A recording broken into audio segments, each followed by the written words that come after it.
이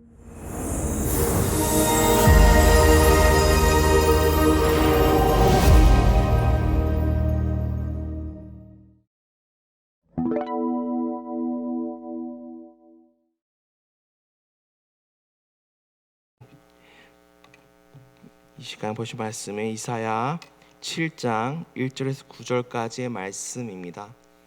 이사야 7장 1절에서 9절까지의 말씀입니다.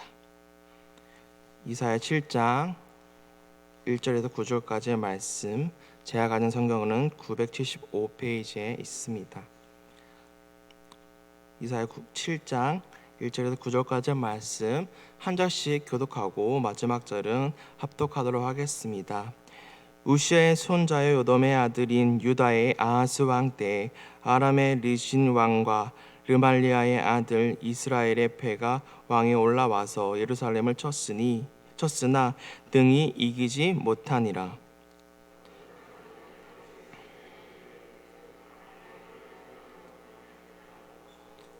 왕과 그의 백성의 마음이 숲이 바람에 흔들림 같이 흔들렸더라. 그때 여호와께서 이사야에게 이르시되 너와 내 아들 스알야숲은 윗못 수도 끝 세탁자의 밭 큰 길에 나가서 아하스를 만나 신 왕과 르말라의 아들이 심히 노할지라도 이들은 나는 그 부르짖음과 아니 두려워하지 말며 낙심하지 말. 아람과 에브라임과 르말리아의 아들이 악한 꾀로 너를 대적하여 이르기를 우리가 오늘 나가 유다를 줘서 그것을 쓰러뜨려 위하여 그것을 아들 그 중에 세워 왕으로 삼자 하였으니 주 여호와의 말씀이 그 일은 서지 못하면 이루어지지 못하리라. 대저 아람의 머리는 다메섹이요 다메섹의 머리는 르신이며 65년 내 에브라임이 멸망하여 다시는 나를 이루지 못할 것이다. 같이 읽겠습니다. 에브라임의 머리는 사마리아요 사마리아의 머리는 르말리아의 아들이니라. 만일 너희가 굳게 믿지 아니하면 너희는 굳게 서지 못하리라 하시니라. 아멘. 잠시 기도하겠습니다. 하나님 감사합니다. 하나님께서 맡겨주신 말씀입니다. 말씀을 대언하오니 듣는 자나 전하는 자나 듣는 자나 이 말씀에 귀 기울여서 오늘 또 하루 하나님 말씀대로 살아갈 수 있도록 도와주시옵시고 정말 하나님께서 뜻하신 바를 아버지 이루어 우리가 살아가는 동안 주를 전파하며 살아갈 수 있도록 도와주시옵소서. 하나님 이 상황 가운데서 오직 주 여호와만 붙잡길 바랍니다. 하나님을 의지하오니 하나님께서 우리와 함께 하시고 동행해 주시옵소서. 이 시간도 함께 할 줄 믿습니다. 예수님 이름으로 기도드립니다. 아멘. 본문 이해하기 위해서는 주변 상황과 배경을 알아야 합니다. 당시 북이스라엘과 남유다로 갈려져 있던 상태에서 북이스라엘은 아라왕 르신과 연합하였습니다. 이들은 연합하여 예루살렘을 치려고 하였습니다. 당시 여러 주변 나라들의 정세를 보면 아수르라는 나라의 왕이 원정을 나서서 여러 나라들을 정복시킨 강했던 시기입니다. 하지만 이에 대항하여 반아수르 정책을 펼쳤던 나라가 다메섹의 르신을 중심으로 아람이었고 이와 함께한 나라가 이스라엘이었습니다. 이스라엘은 르신 아람 국가와 연합한 상태였습니다. 그래서 르신 아람과 연합하지 않은 남유다를 치기 위해 예루살렘에 온 것입니다. 남유다를 치려고 할 때 남유다를 통치하고 있던 왕이 바로 아하스 왕입니다. 역사적인 정세였습니다. 여기서 중요한 질문을 하겠습니다. 역사를 누가 주관하고 계십니까? 이스라엘은 누가 다스리는 나라인가요? 성경이 이 사건을 어떻게 조명하는지 봐야 합니다. 아하스 왕을 성경은 이렇게 말하고 있습니다. 열왕기하 16장 1절에서 3절 말씀입니다. 제가 읽겠습니다. 르말라의 아들 베가 제27년에 유다의 왕 요담의 아들 아하스가 왕이 되니 아하스가 왕이 될 때 나이가 20세라. 예루살렘에서 16년간 다스렸으나 그의 조상 다윗과 같지 아니하여 그의 하나님 여호와께서 보시기에 정직히 행하지 아니하고 이스라엘 여러 왕의 길로 행하며 여호와께서 이스라엘 자손 앞에서 쫓아내신 이방 사람의 가증한 일을 따라 자기 아들을 불 가운데로 지나가게 하며. 아하스는 여호와가 보시기에 악한 왕이었습니다. 역대의 기자는 아하스의 행위들을 이렇게 기록하였습니다. 역대하 28장 24절에서 25절 말씀입니다. 아하스가 하나님의 전의 기구들을 모아 하나님의 전의 기구들을 부수고 또 여호와의 전 문들을 닫고 예루살렘 구석마다 제단을 쌓고 유다 각 성읍에 산당을 세워 다른 신에게 분향하여 그의 조상들의 하나님 여호와를 진노하게 하였더라. 역대기 기자는 아하스의 이 죄악들을 자세히 말해주고 있습니다. 그래서 하나님께서 아하스를 다른 나라의 왕에게 넘기신 것입니다. 하나님께 죄악을 저지른 아하스가 어떻게 선택을 하는지 오늘 봄으로써 이 시대를 살아가고 있는 우리는 이를 어떻게 교훈 삼아야 하며 어떤 선택을 해야 하는지 보기를 소망합니다. 아하스가 이 상황에서 누구를 찾고 있습니까? 역대기의 말씀들을 보면 28장의 말씀들을 보면 아하스는 아수르를 의지할 결정을 합니다. 아람의 르신 왕과 르말라의 아들 이스라엘의 베가 왕이 예루살렘을 공격하였으나 이기지 못하였던 상황입니다. 그럼에도 불구하고 아하스 왕은 마음이 흔들리고 불안해합니다. 적들이 예루살렘을 향해 공격하려고 진을 치고 있으니 두려워할 수 있습니다. 충분히 가능한 일입니다. 한나라의 왕이라면 그 상황 가운데서 가장 합리적인 선택을 할 것입니다. 그렇게 해야 하는 게 맞습니다. 그러나 이스라엘이라는 나라는 다릅니다. 어떻게 다릅니까? 이스라엘은 누가 통치하는 나라입니까? 하나님이 통치하는 나라입니다. 그러면 아하스는 무엇을 해야 했을까요? 지금 위기 속에 있다면 아하스는 다른 것을 찾는 것이 아니라 마음이 흔들리는 것이 아니라 누군가를 찾았어야 했다는 것입니다. 그분은 바로 만군의 주 여호와이십니다. 흔들리다를 의미하는 이 동사와 마음이라는 명사는 왕과 백성의 불신앙을 육장과 묶어서 고발하고 있습니다. 성전이 흔들릴 정도로 큰 소리로 하느님을 찾아야 할 왕과 백성들이 마음이 둔해져서 깨닫지 못하고 있는 것입니다. 눈에 보이는 위협의 정신을 빼앗기고 마음이 흔들리고 있는 것입니다. 이때 하나님은 자기 백성을 구하시기 위해 이사야를 보내주십니다. 이사야는 명확히 말하고 있습니다. 우리 7장 4절에서 7절까지의 말씀, 우리 이사야 7장 4절에서 7절까지의 말씀 우리 한 절씩 교독하도록 하겠습니다.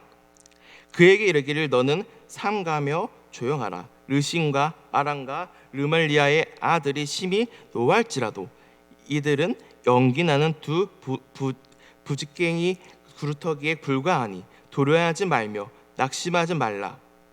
아람과 에브라임의 아들이 악한 꾀로 너를 대적하기를 우리가 올라가 유다를 쳐서 그것을 쓰러뜨리고 우리를 위하여 그것을 무너뜨리고 다브엘의 아들을 그 중에 세워 왕으로 삼자 하였으나 주 여호와의 말씀이 기일은 서지 못하며 이루어지지 못하리라. 하나님이 이사야와 그의 아들 스야습을 보내어 그들에게 두려워하지 말라고 합니다. 위기의 역사 속에서 하나님을 끝까지 의지할 것을 강조하고 있습니다. 그들을 두려워하지 말고 그들은 하나님의 족수가 아니라는 것입니다. 여기서 다른 특이한 점을 하나 볼 수가 있는데요. 하나님께서는 아하스의 이 악행으로 다른 나라들에게 넘기시겠다고 했는데, 신기하게도 아람과 이들은 하나님으로부터 막혔습니다. 왜 그런 것일까요? 이들을 이용해서 유다를 넘기시겠다는 한 하나님의 의도가 무엇이었을까요? 역독에서는 이렇게 표현합니다. 하나님께서는 이들을 이용한 것은 유다를 낮추시기 위함이었다라고요. 그럼에도 하나님은 자기 백성을 살리시기 위해서 왕인 아하스에게 이사야 아들 스알야습을 보냅니다. 왜 하나님이 이 두 명의 선지자나 이 아하스에게 보냈을까요? 그것은 두 선지자의 이름의 뜻을 알면 알 수가 있습니다. 이사야의 뜻은 여호와가 도움이시다, 여호와께서 도와주셨다를 의미합니다. 그리고 스알야습은 남은 자가 돌아오다를 의미합니다. 전쟁에서 남은 자가 돌아오다를 의미합니다. 즉 이사야는 구원의 징조가 되고 스알야습은 심판의 징조가 됩니다. 여호와께서 이사야와 스알야습을 아하스에게 보낸 구원과 심판이 그 아하스의 결정에 달렸음을 보여주고 있는 것입니다. 여호와를 의지하면 아하스는 구원하시는 이사야의 하나님을 경험할 될 것입니다. 그러나 다른 선택을 한다면 전쟁에서 남은 자만 돌아오게 하시는 스알야습의 하나님을 경험하게 된다는 무언의 암시였던 것입니다. 아하스는 이미 범죄한 왕입니다. 이스라엘 또한 하나님께 범죄하였습니다. 그러나 보시다시피 하나님은 자기 백성들의 끝까지 손을 내밀어주고 계십니다. 아하스는 바알을 섬기며 여호와를 멀리하였고 하느님이 보시기에 악을 행했던 사람입니다. 그냥 아람 왕의 르신 왕과 그 연합군에 의해서 이미 죄의 대가를 받았어야 했습니다. 무슨 이유인지 하나님은 한 번 더 이사야 스알야스를 보내 기회를 주고 있는 것입니다. 아람과 이스라엘의 군사적 위협 때문에 두려움에 사로잡힌 아하스에게 여호와께서 이사야를 통해 말씀하십니다. 이스라엘 왕 베가에 대한 경멸은 그의 왕권이 이스라엘의 하나님 여호와에게서 나오지 않았다라고 말하고 있습니다. 그리고 르신과 르말레의 아들이 꾸민 계획은 하나님에게서 나온 것이 아니다라고 이 왕에게 이렇게 격려의 말을 하고 있습니다. 이스라엘 베가는 이스라엘 왕 브가히야의 무관으로 있다가 이 브가히야를 죽이고 왕위를 찬탈한 인물입니다. 이들은 악한 계획을 세운 것입니다. 유다를 침략해 반아수르 연합에 참여하길 거절한 아하스를 제거하고 다브엘의 아들을 왕으로 앉히려는 속셈이었습니다. 다브엘이라는 이름은 아람어인데 정확히 누구인지는 불분명합니다. 결론적으로 이들은 정치적인 목적을 두었습니다. 이 모든 계획들이 하나님으로부터 나온 것이 아니기에 이 모든 것은 이루어질 수가 없다는 것입니다. 그렇기 때문에 아하스는 이런 상황을 인지하고 있었어야 합니다. 그들이 쳐들어왔을 때 마음이 흔들지 말고 하나님을 바라봤어야 합니다. 그러나 아하스와 백성들은 그렇게 하지 못했습니다. 그만큼 하나님께로부터 멀어져 있다는 것을 보여주는 것이겠죠. 하나님은 두 선지자를 보내 하나님의 말씀을 전했습니다. 그리고 아하스에게 기회를 주셨습니다. 그 기회는 이사야 7장 9절 말씀에 있습니다. 우리 이사야 7장 9절 말씀 같이 읽겠습니다. 9절 말씀. 에브라임의 머리는 사마리아요 사마리아 머리는 르말리아의 아들이니라. 만일 너희가 굳게 믿지 아니하면 너희는 굳게 서지 못하리라 하시니라. 아하스는 하나님을 붙잡아야 했습니다. 하나님을 선택했어야 했습니다. 하나님의 이 마지막 기회를 잡았어야 했습니다. 굳게 믿어야 했고 굳게 섰어야 했습니다. 역사를 주관하신 하나님을 믿지 않으면 누구를 믿을까요? 누구를 의지해서 굳게 서 있어야 할까요? 아하스는 그 선택을 하지 않았습니다. 그 기회를 붙잡지 않았습니다. 아하스는 인간적 위협보다도 하나님의 약속을 굳게 신뢰했어야 했습니다. 주 여호와는 인간의 계획 아래 있지 않기 때문입니다. 결과적인 역사적 사실은 북왕국 북이스라엘은 아수르에게 무너졌습니다. 남왕국 남유다는 하나님을 굳게 붙들 수 있는 기회가 분명히 있었습니다. 그 마지막 기회가 날아가 버렸습니다. 그들은 굳어버린 마음과 이 믿음이 굳어버린 믿음이 되어버린 것입니다. 하나님에 대한 불신, 이 불신은 아하스의 종교 생활뿐만 아니라 이 아하스의 모든 것을 불안정하고 역사를 주관하신 하나님을 바라볼 수 없도록 아무것도 보이지 않게 했습니다.